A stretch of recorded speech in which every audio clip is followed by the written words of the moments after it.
Mardi 25 octobre 2016, bonsoir à toutes et à tous et bienvenue dans cette édition d'information sur la télévision Labari. Débutons par cet arrêté en date du 14 octobre 2016 du ministre de l'Intérieur, de la Sécurité publique, de la décentralisation et des affaires coutumières et religieuses, signé donc le 14 octobre dernier et qui porte création d'un comité élargi de révision des lois électorales au Niger. Au terme de cet arrêté, il est créé au ministère de l'Intérieur, de la Sécurité publique, de la décentralisation et des affaires coutumières et religieuses un comité élargi de révision des lois électorales au Niger. Le comité a pour mission la révision des lois électorales du Niger ci-après la Constitution de la République du Niger, la loi organique portant régime électoral des membres de l'Assemblée nationale, celle portant création, attribution, organisation et fonctionnement de la Commission électorale nationale indépendante, la CENI, et la troisième loi, elle porte sur le régime général des élections présidentielles locales et référendaires.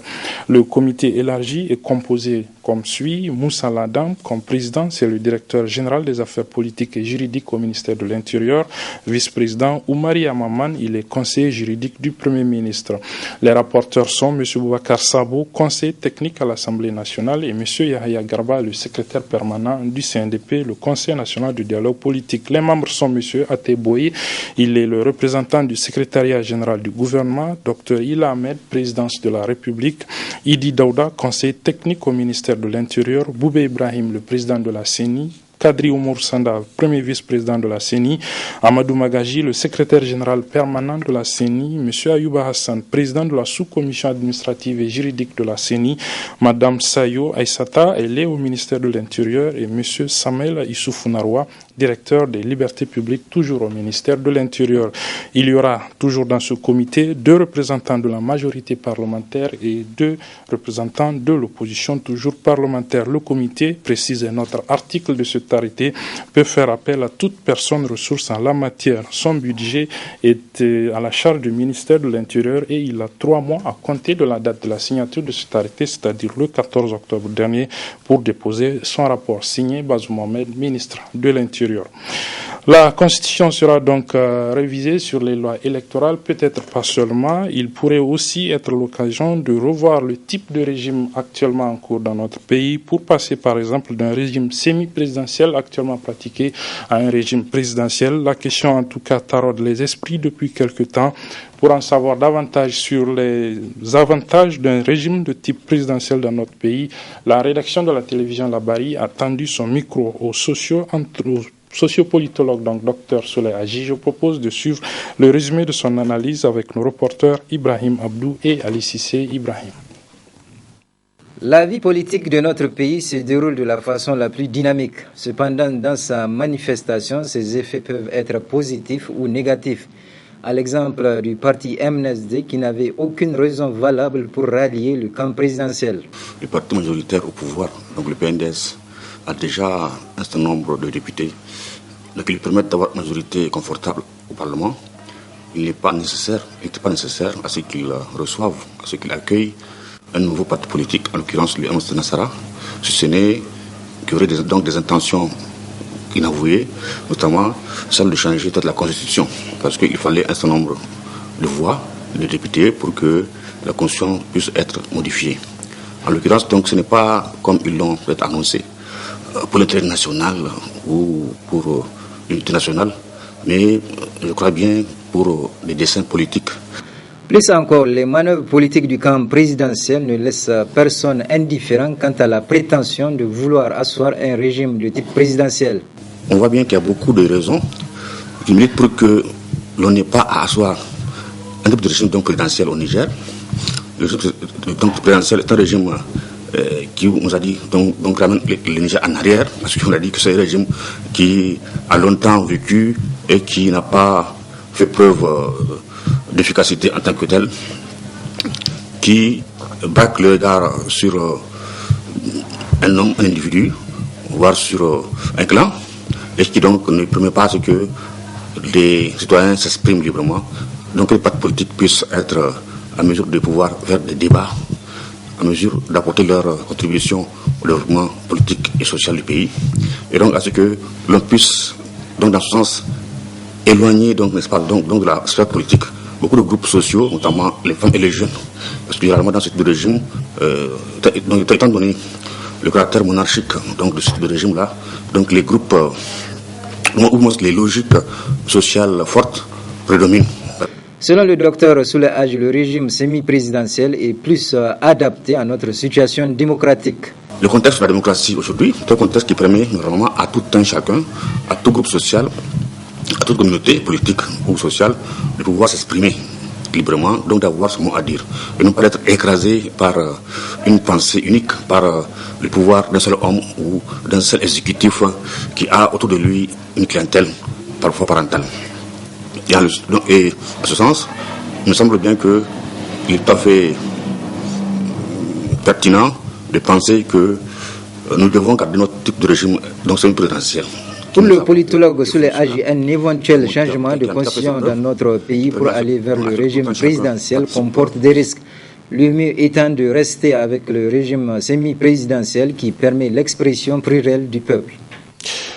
Le gouvernement nigérien ne compte plus négocier avec les syndicats regroupés au sein de la convergence pour une action unitaire des syndicats de l'éducation du Niger, la cause Niger.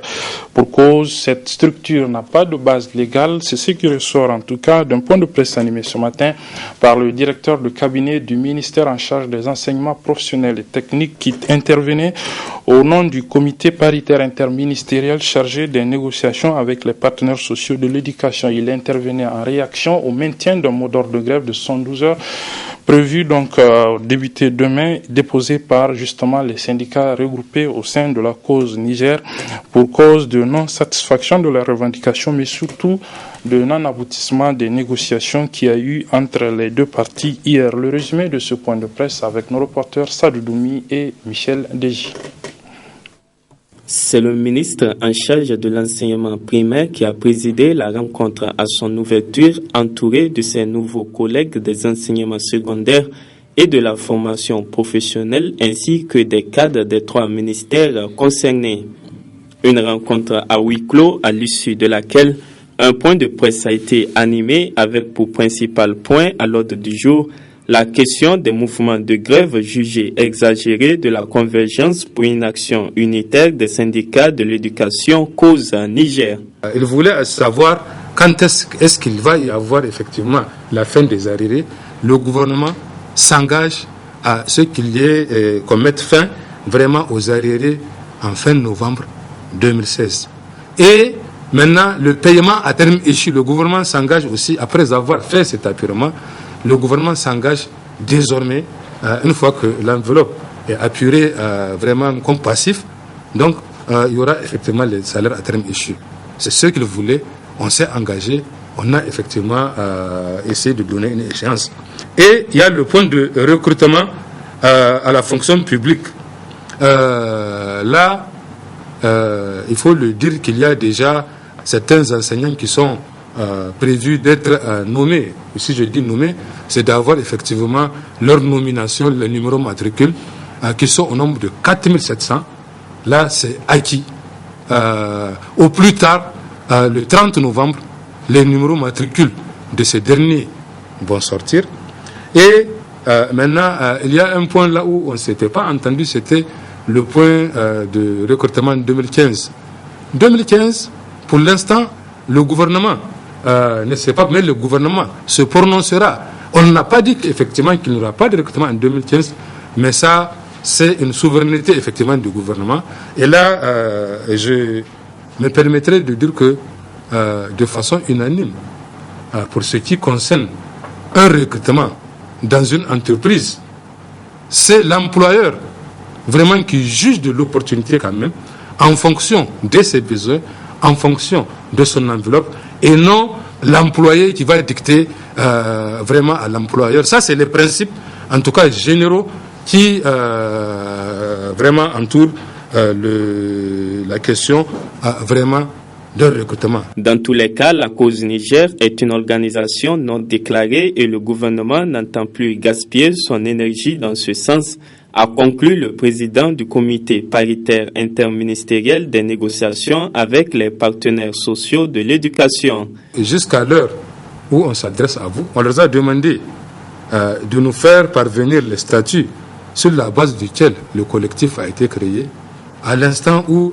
je m'adresse à vous, nous n'avions pas effectivement les dispositions réglementaires qui disent que la cause existe. Donc, nous tous vraiment d'imaginer ce que cela voudrait dire. Au demeurant, le gouvernement, conformément à sa mission, mettra tout en œuvre pour assurer la continuité des services de l'éducation dans la légalité, a annoncé l'animateur de ce point de presse mandaté par les 3 ministères concernés. Voilà, justement, la cause Niger, la convergence donc pour une action unitaire des syndicats d'enseignants du Niger a réagi à ce point de presse du directeur de cabinet du ministère en charge des enseignements professionnels et techniques. C'est par la voix d'un de ses coordonnateurs, M. Dambaji Chebou, que je propose d'écouter. Nous sommes un collectif de syndicats et nous n'avons pas à déclarer l'existence de ce collectif. Et ils le savent bien. Nous, on a fait un procès quand on était à Cépras. Ils nous ont assigné en justice pour dire qu'ils ne reconnaissaient pas Cépras. Et le juge les a déboutés. C'est bon que les gens sachent qu'il y a une loi de 1996 qui régit les grèves des agents de l'État et des collectivités territoriales. Et dans son décret d'application, on précise quelles sont les organisations syndicales qui ont le droit de grève.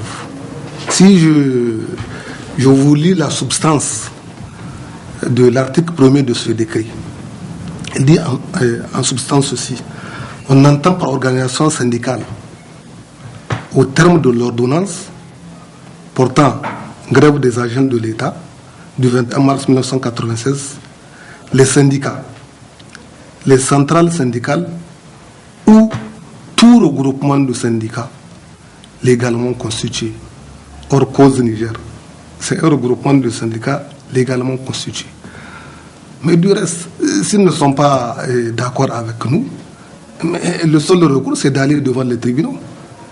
Qu'ils attaquent notre grève parce que c'est Cause Niger qui a déposé le préavis de grève et qu'ils disent que Cause Niger n'a pas le droit de déposer un préavis de grève. C'est le meilleur recours. Vous savez, nous, tout ce qu'on est en train de demander là, il n'y a rien de nouveau. Nous ne négocions pas. C'est des engagements que le gouvernement a eu à prendre. Il faut que ça soit clair. Et c'est sur la base d'un engagement pris. S'ils n'avaient pas pris cet engagement-là, nous n'allons pas venir vous dire qu'ils doivent recruter. Ils ne nous ont donné aucune information précise. C'est des informations du genre, on a bon espoir. Et vous croyez que nous, en tant que syndicat, nous allons signer un accord sur la base de ces informations? Surtout, comme on dit, chat échaudé craint l'eau froide. Voilà, donc c'était Chebou Dambaji, un des coordonnateurs de la cause Niger. C'est la convergence pour une action unitaire des syndicats d'enseignants du Niger. Il réagissait par rapport au point de presse animé par le directeur de cabinet du ministère des enseignements professionnels et techniques, président de la commission paritaire chargée de négocier avec les partenaires sociaux.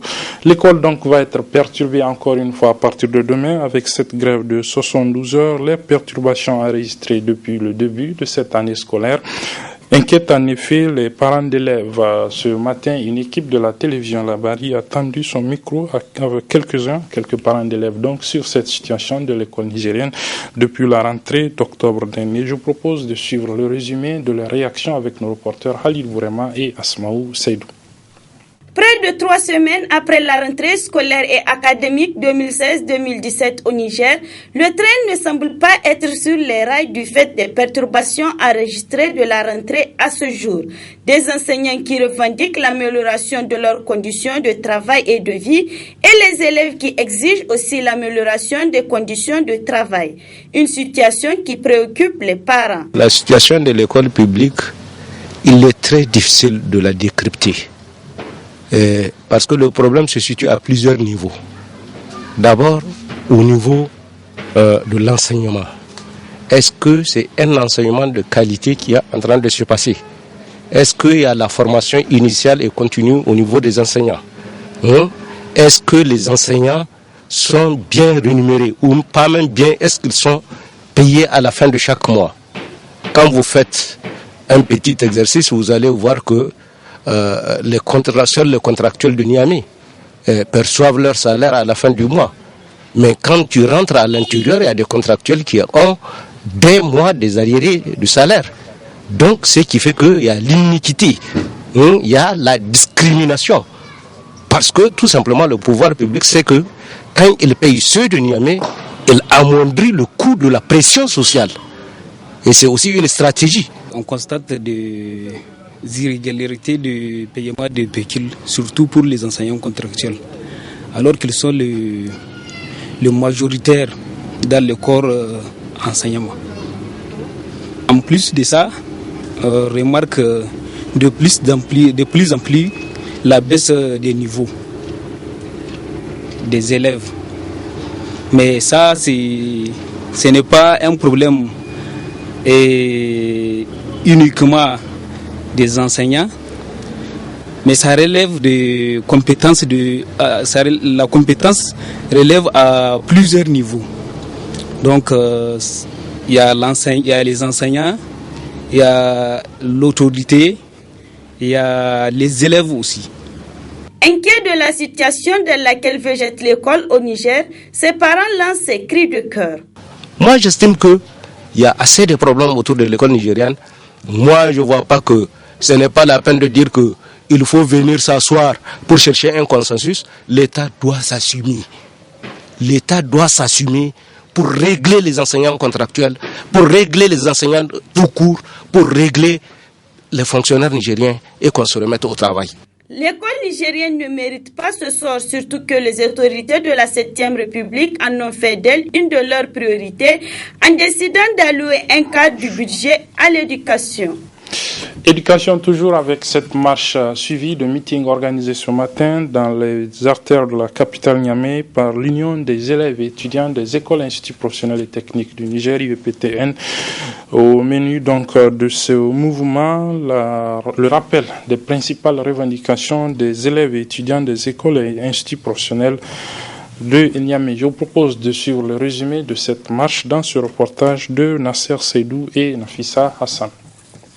C'est l'expression d'un mécontentement et celle d'un ras-le-bol généralisé. La seule justification de cette marche suivie de meetings à travers un itinéraire tout tracé pour la défense des intérêts matériels et moraux par l'Union des étudiants, des instituts et écoles professionnelles et techniques du Niger. Aujourd'hui, les étudiants professionnels et techniques, nous avons décidé de sortir, manifester pacifiquement notre mécontentement par rapport à d'innombrables problèmes que nous rencontrons dans nos écoles. Nous avons dit de manière très claire que nous sommes mal formés dans nos écoles parce que nous assistons à la création des écoles de manière irrégulière et parfois en complicité avec le ministère des tutelles. Je cite le ministère de l'enseignement supérieur, je cite le ministère de l'enseignement professionnel. Nous sommes en octobre, pendant qu'on doit attendre le paiement de la bourse du mois octobre. Nous sommes encore en train d'attendre le paiement de la bourse des vacances. Ils n'ont même pas encore fini le paiement de la bourse de la troisième bourse, a pris forte raison et commencer le paiement de la bourse des vacances. La première d'une série d'actions que projette l'Union en cas de sourde oreille par les autorités de tutelle.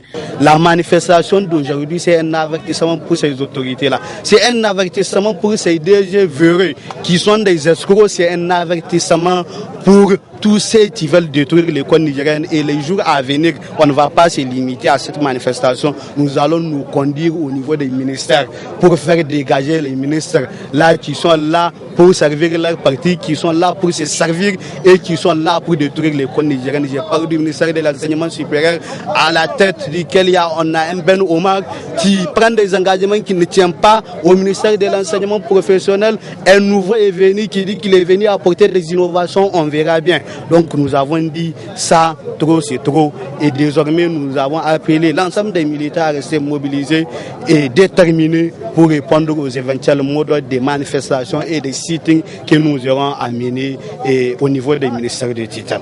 Battant ainsi le pavé, cette sortie de l'UEPTN vient ainsi se greffer à plusieurs autres manifestations similaires dans le même secteur. Preuve que la stabilité ne soit pas de mise aussi importante que puisse paraître ce secteur éducatif. Éducation encore avec cette fois-ci des échauffourées ce matin à Zender entre les étudiants de l'université justement de Zender et les forces de l'ordre. Tout est parti d'un point de presse qu'a voulu organiser le comité exécutif de l'Union des étudiants de l'université de Zender. Un point de presse autour duquel donc les étudiants se sont regroupés et les forces de l'ordre ont pensé automatiquement à une manifestation, d'où donc ces échauffourées à l'issue desquelles il y a eu plusieurs interpellations dans les rangs des étudiants. Cet après-midi, la rédaction de la télévision Labari a joint au téléphone un des étudiants qui revient ici sur les faits. Voilà, à l'université de Zender, il y a tellement de problèmes parce que nous, actuellement, les étudiants, majorité des étudiants sont même en bourse. La force de l'ordre a oublié la loi des franchises universitaires à rentrer dans les dortoirs des étudiants pour les massacrer avec la lacrymogène. Beaucoup de camarades sont blessés et actuellement notre représentant de CE sont actuellement au commissariat. Qu'est-ce qui est à la base de la manifestation de ce matin?